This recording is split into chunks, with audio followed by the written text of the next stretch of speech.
Et si je vous disais qu'une simple molécule pouvait éliminer les mucosités, stimuler l'immunité, lutter contre le stress oxydatif, lutter contre l'inflammation, protéger votre cerveau, notamment des TOC, favoriser le bien-être articulaire, détoxifier l'organisme et notamment le foie, prévenir les méfaits des pesticides et favoriser leur élimination, et agir comme antidote au paracétamol.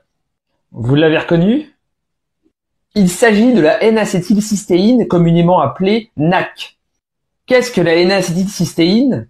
C'est un composé dérivé de la cystéine, un acide aminé essentiel, mais son super pouvoir réside dans sa capacité à stimuler la production de glutathion, le maître des antioxydants.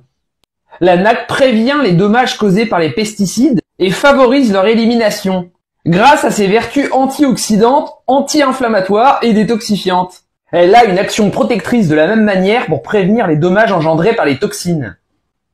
Au niveau articulaire, le NAC est un atout de choix. Pourquoi ? Car il réduit l'inflammation, réduit le stress oxydatif et soutient le métabolisme du cartilage par la cystéine qu'il contient. Et pour le cerveau donc, elle module le glutamate, un neurotransmetteur phare du système nerveux, un chef d'orchestre. C'est la pédale d'accélérateur, il y en a deux. Il y a deux pédales, je veux dire. La pédale d'accélérateur, le glutamate et le GABA. Les deux ensemble stimulent avec le glutamate, inhibent avec le GABA. Le glutamate peut être neurotoxique en excès, donc sa modulation est très importante pour le système nerveux. Le glutamate est très important pour l'apprentissage. La NAC, en le modulant, améliore la plasticité cérébrale, ce qui lui confère une utilité dans des maladies reliées au système nerveux, comme la sclérose en plaques, l'épilepsie, la dépression, les TOC, les troubles alimentaires, les addictions en général. Il a d'ailleurs été étudié en psychiatrie, à des doses beaucoup plus élevées que pour sa fonction première, qui est de diluer et d'expectorer les mucosités. Pour cette fonction, il est utilisé à un dosage courant de 600 mg par jour.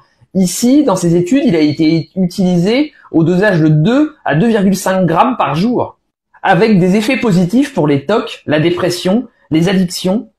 Des études suggèrent qu'elle a des effets bénéfiques contre la schizophrénie et d'autres troubles psychiatriques.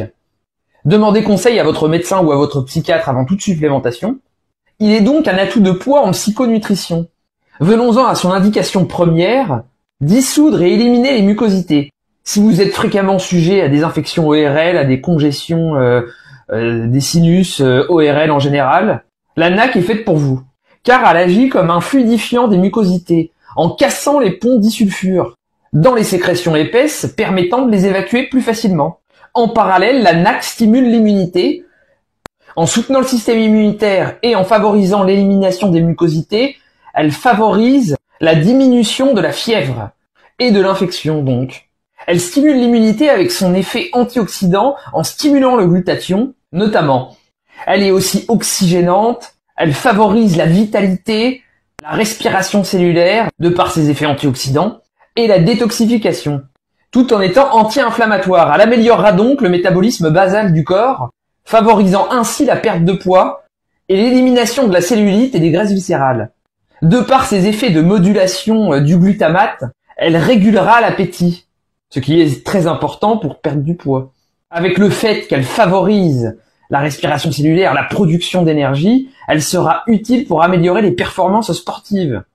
De plus, elle favorise une glycémie saine, elle protège les reins, améliore le bien-être intestinal, améliore la détoxification du corps, les émonctoires en général. Donc tout ce que je viens de dire est très positif justement pour la perte de poids. Maintenant, je vais vous parler des autres propriétés. Elle favorise l'homéostasie, donc le retour à l'équilibre du corps. Elle protège le foie, notamment contre le Doliprane, mais ça on y reviendra après. Elle protège le cœur, elle protège les poumons, elle protège le cerveau comme on l'a vu, et limite le déclin cognitif. Elle lutte contre les troubles hormonaux et aide notamment contre le syndrome des ovaires polykystiques.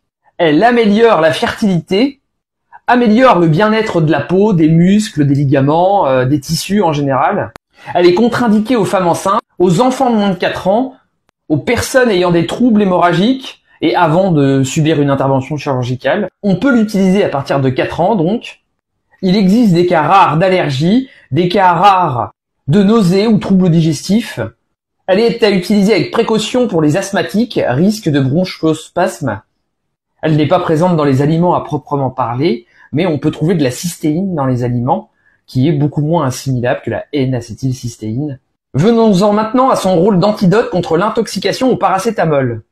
De par son action de stimuler le glutathion, elle protège le foie et elle protège contre l'intoxication au paracétamol et favorise la restauration du bien-être hépatique et du bien-être général de l'organisme.